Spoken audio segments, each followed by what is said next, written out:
ನಮಸ್ಕಾರ. ನಾನು ಸಿಗ್ಲಿ ಬಸ್ಯ, ಗದಗ ಜಿಲ್ಲಾ ಲಕ್ಷ್ಮೇಶ್ವರ ತಾಲೂಕು ಶಿಕ್ಷಣ ಗ್ರಾಮದ ಸಿಗ್ಲಿ ಬಸ್ಯ. ನಾನು ಕರ್ನಾಟಕದ ಅದು ಸುವರ್ಣ ಚಾನಲ್ ಅಜಿತ್ ಹನುಮಕ್ಕನವರು ವರದಿಗಾರನಿಗೂ ಇದು ಒಂದು ಅನ್ವಯಿಸ್ತೈತಿ. ಮತ್ತು BJP ಈಗ ಮಾಜಿ ಸಂಸದನ ಇರಬೇಕು ಅನಂತಕುಮಾರ್ ಹೆಗಡೆ, ಈ ಎರಡು ಮಕ್ಕಳಿಗೂ ಈ ಸಿಗ್ಲಿ ಬಸ್ಸಿನ ಜಾಗೃತಿ ಅರ್ಥ ಮಾಡಿಸ್ತೀನಿ. ಇವ್ರ ಮಾತಿನಲ್ಲಿ ಅಜಿತ್ ಹನುಮಕ್ಕನವ್ರು ಕೇಳ್ತಾನೆ ಅನಂತಕುಮಾರ್ ಹೆಗಡೆಗೆ, ಮೋದಿಯವರ ಎದುರುಗಡೆ ನಿಂತು ಯಾವ ಕರ್ನಾಟಕದ ಒಬ್ಬ ಪ್ರಜೆಗೂ ಕೇಳೋ ಮಿಟ್ರೆ ಇಲ್ಲ ಅಂತ.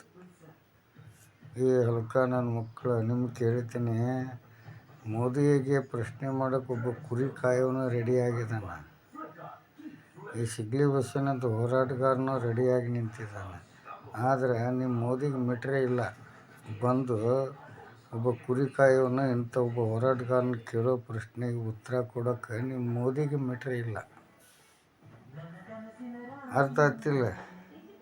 ಆ ಮಿಟ್ರೆ ಇದ್ದಿದ್ರೆ ತನ್ನ ಸಾಧನೆ, ತನ್ನ ಎನ್ನಾರ್ನ, ತನ್ನ ಪ್ರವೃತ್ತಿನ, ವೃತ್ತಿ ಜೀವನದಲ್ಲಿ ನಡೆದೋದಂಥ ಎಲ್ಲ ವಿಚಾರಗಳನ್ನು ಜನರ ಮುಂದ್ಗಡೆ ಹಂಚಿಕೊಂಡಿದ್ರೆ ಎಲ್ರಿಗೂ ನಿಲ್ಲಕ್ಕೆ ಧೈರ್ಯ ಇರ್ತಿದ್ರು. ಎಲ್ಲರೂ ನಿಂತ್ಕೊತಾರೆ. ಮೋದಿ ಎದುರುಗಡೆ ನಿಂತ್ಕೊಳ್ಳಿಲ್ಲ ಅಂದ್ರೆ ಅವನೊಬ್ಬ ರಾಕ್ಷಸನೋ ಅಥವಾ ದೇವ್ರ ನಿಮ್ಮ ಪಾಲಿಗೆ. ಮೋದಿ ಎದುರುಗಡೆ ನಿಂತು ಮಾತಾಡೋರು ಯಾರೂ ಇಲ್ಲ. ಯಾಕೆ ನಿಮಗೆ ಮಿಟ್ರೆ ಇಲ್ವಾ? ನಿಮಗೂ ಮಿಟ್ರೆ ಇಲ್ಲ ಅಂದಿಂದಾಗ ನಮಗೆ ಮಿಟ್ರೆ ಇಲ್ಲ ಅಂತ ನೀವು ಕೇಳೋದು ತಪ್ಪು. ನಾವು ಹೋಗಿ ಅವ್ರಿಗೆ ಓಟ್ ಹಾಕಿದ್ದಕ್ಕೆ ಮೋದಿ ಆಗಿದ್ದಾನೆ. ಅದಕ್ಕೋಸ್ಕರ ಜನರ ಹತ್ರ ಮಾತಾಡಬೇಕಾದ್ರೆ, ಜಾಗೃತಿ ಕೊಡಬೇಕಾದ್ರೆ ಸ್ವಲ್ಪ ವಿಚಾರ ಮಾಡಿ ಜಾಗೃತಿ ಕೊಡೋದು ಕಲೀರಿ. ಏನು ಮೋದಿ ಬಗ್ಗೆ ನಾನು ಹೇಳೋದು ಇಷ್ಟೇ, ಅವರ 11 ವರ್ಷ ಈ ಪ್ರಧಾನಮಂತ್ರಿ ಆಡಳಿತದಲ್ಲಿ ಎಷ್ಟೋ ಪ್ರಧಾನಮಂತ್ರಿಗಳು ಸ್ವತಂತ್ರ ಸಿಕ್ಕ ಇಲ್ಲಿವರೆಗೂ ಎಷ್ಟು ಮಂದಿ ಪ್ರಧಾನಮಂತ್ರಿಗಳೇನು ಆಳಿ ಬಾಳಿ ಉಳಿಸಿ ಅಳೆದು ಹೋದರು. ಅವರೆಲ್ಲರಿಗಿಂತನೂ ಇತಿಹಾಸಗಾರ ಯಾರಂದ್ರೆ ಮೋದಿ. ಯಾವುದರಲ್ಲಿ? ಈ ಒಂದು ಭ್ರಷ್ಟಾಚಾರದಲ್ಲಿ ಇತಿಹಾಸಗಾರ.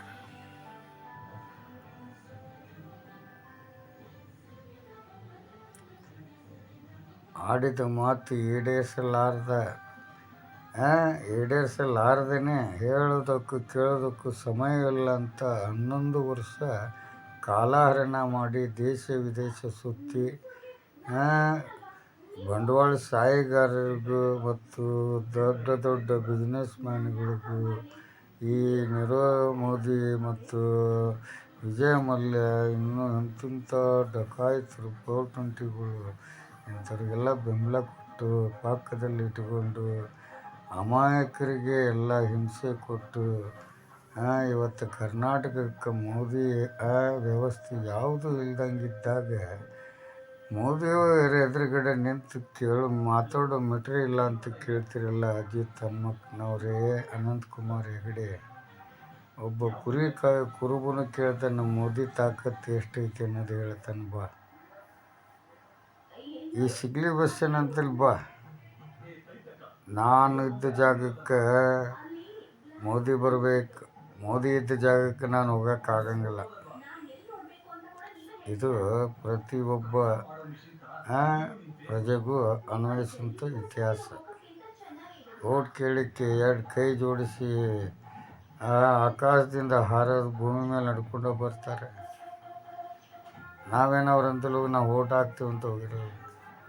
ಆ ಸ್ಥಾನಕ್ಕೆ ಗೌರವ ಕೊಡೋದು ನಮ್ಮ ಕರ್ತವ್ಯ. ಆ ವ್ಯವಸ್ಥೆಗೆ ಏನು ಗೌರವ ಕೊಡಬೇಕು, ಏನು ವ್ಯವಸ್ಥೆ ಮಾಡಿದ್ದಾರೆ ಅಂತ ಗೌರವ ಕೊಡಬೇಕು. Had the crime but not the criminal. ರೋಟಿ ಕಬಡ ಅವ್ರ ಮಕಾನೂ ಇಲ್ಲ, ದುವಾಂಕೆ ಬಾರ ಹಾತನೂ ಇಲ್ಲ. ಮೋದಿ ಕೈಯಾಗಿ ಇದು ಯಾವುದೂ ಆಗಲಿಲ್ಲ. ಸಾವಿರಾರು ಸುಳ್ಳುಗಾರದ 100 ಭ್ರಷ್ಟಾಚಾರದಲ್ಲಿ ಸಾವಿರಾರು ಭ್ರಷ್ಟಾಚಾರಕ್ಕೆ ಪ್ರಚೋದನೆ ಕೊಟ್ಟ, ಧರ್ಮಕ್ಕೆ ಬೆಂಕಿ ಹಚ್ಚಿಟ್ಟು ಇವತ್ತು ಈ ಒಂದು ವ್ಯವಸ್ಥೆಗೆ ತಂದಿಟ್ಟು ಕುಂತಿದ್ದಾರೆ. ಮೋದಿಯವ್ರದ್ದು ಕಥಾಕತ್ತು ದಮ್ಮು ಇಷ್ಟೆ, ತಿಳ್ಕೊಳ್ರಿ. ಕುಂಭಮೇಳದ ವಿಚಾರವಾಗಿ ಯಾರು ಆ ಕುಂಭಮೇಳದ ಬಗ್ಗೆ ಅವಮಾನ ಮಾಡೋಂಥ ವ್ಯವಸ್ಥೆಗೆ ಕೈ ಹಾಕಬಾರ್ದು. ಸನಾತನದಿಂದ ಬಂದಂಥ ಆ ಒಂದು ಇತಿಹಾಸಕ್ಕೆ ನಾವೆಲ್ಲರೂ ಗೌರವ ಕೊಡಬೇಕು. ಪ್ರತಿಯೊಬ್ಬರ ಆ ಒಂದು ಆಶೀರ್ವಾದ ಆ ಕುಂಭಮೇಳದ ಮೇಲೆ ಇರಬೇಕು. ಈ ಒಂದು ಕಾಂಗ್ರೆಸ್ ರಾಷ್ಟ್ರೀಯ ಅಧ್ಯಕ್ಷರಾದಂಥ ಈ ಒಂದು ಮಲ್ಲಿಕಾರ್ಜುನ ಖರ್ಗೆ ಅವರು ಹೇಳಿಕೆ ಕೊಡ್ತಕ್ಕಂಥದ್ದನ್ನು ಅಲ್ಲಗಳಿತೀನಿ, ತಪ್ಪದು. ನಿಮ್ಮ ಭಕ್ತಿ ನಿಮ್ಮಲ್ಲಿ ಇಟ್ಕೊಳ್ಳಿ, ಅವ್ರ ಭಕ್ತಿ ಅವರಲ್ಲಿ ಇಟ್ಕೊತಾರೆ. ಇವತ್ತು ನೀವು ಕೈ ಮುಗಿಯೋದು ಎದಕ್ಕೆ ಮುಗಿತೀರಿ? ಸಂವಿಧಾನಕ್ಕಷ್ಟೇ ಮುಗಿತೀರಾ? ಅಪ್ಪ ಅಮ್ಮ ಮುಗಿತಿರ್ತಾನೆ, ಅಪ್ಪ ಅಮ್ಮ ದೇವ್ರು ತಾನೆ, ಸಂವಿಧಾನ ದೇವ್ರು ತಾನೆ. ಹಂಗಾರೆ ನಾವು ನಂಬ್ಕೊಂಡಂಥ ಎಲ್ಲ ದೇವ್ರು ತಾನೆ. ದೇವ್ರ ಮೊದಲು ನಾವು ನೆನೆಸ್ತೇನೆ, ಕೈ ಮುಗಿದೇನೆ, ಫೋಟೋ ಕೈ ಮುಗಿದೇನೆ, ನಾವು ಯಾವ ಕೆಲಸಕ್ಕೆ ಹೋಗೋಕ್ಕಾಗುತ್ತಾ ಹೇಳಿ ಖರ್ಗೆ ಅವರೇ? ಇನ್ನೂ ಹೇಳಿ, ವ್ಯವಸ್ಥೆಗಳು ಸರಿಯಾಗಿಲ್ಲ. ಯೋಗಿ ಸರ್ಕಾರದಲ್ಲಿ ವ್ಯವಸ್ಥೆಗಳು ಸರಿಯಾಗಿಲ್ಲ. ಕುಂಭಮೇಳಕ್ಕೆ